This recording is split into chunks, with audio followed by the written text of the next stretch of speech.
अशी गेलो तर शाळेला लॉक होतं. तर मला वाटलं काय शाळा बंद आहे का काय पावसामुळं, नाही का. तर आमच्या इथल्या एका मुलीला विचारलं, म्हणजे शाळेमध्ये दुसऱ्या म्हणजे ती 10वीला आहे, तर तिला विचारलं की शाळा बंद काय. तर तिचा भाऊ आहे लहान, तो पण बालवाडीमध्ये येतो. तर ती म्हणले की आज त्यांची दिंडी आहे. तर ते खाली आपल्या इथल्या विठ्ठल रुक्मिणीच्या मंदिरामध्ये गेलेले आहेत. तर मग मी घरी गेले, तिच्या मॅडमला कॉल केला की नाही का किती वेळ आहे अजून तुमची दिंडीचा कार्यक्रम. तसं मग तिचं आवरून आणायला, का तर ती इतकी रडत होती की तिची मैत्रीण त्रिशा ती बोलत होती की त्रिशू मला सोडूनच कशी गेली दिंडीला, मला सोडतो तिच्या घरी. म्हणजे 2च घरं सोडून आहे, त्या कंटिन्युअसली एकत्र घेतात. तर ती नव्हती घरी, त्याच्यामुळे ती म्हणली मला सोडवतो. आम्ही दीदीकडे गेलो होतो, मला काही माहितीच नाही, ते आदल्या दिवशी स्कूलला गेलीच नव्हती. मग मी घरी आणलेला, म्हणजे तिकडं ड्रेस घेतला होता, तो ड्रेसच घातला, वेअर केला.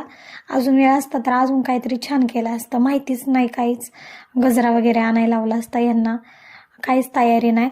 तसं जे होतं त्याच्यामध्ये तिचं आवरलं आणि खाली नेलं विठ्ठल रुक्मिणीच्या मंदिरात आमच्या इथल्या.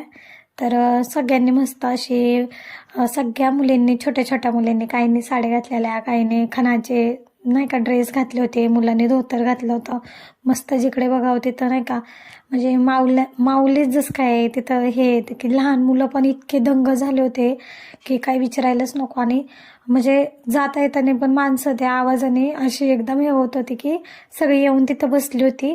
मला पण म्हणजे पायच निघाला नाही, माझा बिलकुल पाय नाही निघाला. मी म्हणले तिला सोडावं आणि घरी यावं, पायच नाही निघाला. मी पण तिथे 2-2.5 तास तिथंच थांबले.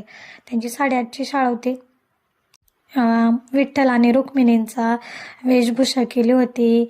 एका मुलीला रुक्मिणी बनवलं होतं आणि एका मुलाला विठ्ठल बनवलं होतं आणि मस्त छोटीशी अशी पालखी सजवली होती. आणि असा रिंगण घालून मस्तपैकी ते काही इतक्या लहान मुलाला काहीच येतंय तरी पण ते आपले उड्या मारत होते, जे जमेन तसं करत होते. नंतर मग माऊला म्हणजे मॅडमनी शाळेमध्ये सगळ्या मुलांना गंध वगैरे लावला होता. आणि मंदिराचे पुजारी काका होते, मग मी त्यांना बोलले की तुम्ही नाही का गंध ओला केलाय का.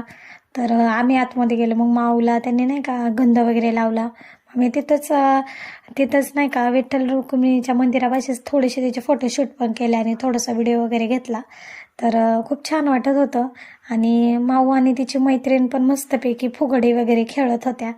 नंतर त्यांचा वेळ झाला नाही का जेवणाचा, म्हणजे मॅडमने ठेवले होते, आपली भेळ ठेवली होती आणि भात ठेवला होता त्यांच्यासाठी. आणि काहींनी जिलेबी वगैरे असं आणलं होतं सगळ्यांनी, लहान मुलांच्या आईवडिलांनी. मला काय माहितीच नव्हतं, नाही तर मी पण काहीतरी नेलं असतं. तर सगळ्यांनी मस्त असं गोल, सर मॅडम पण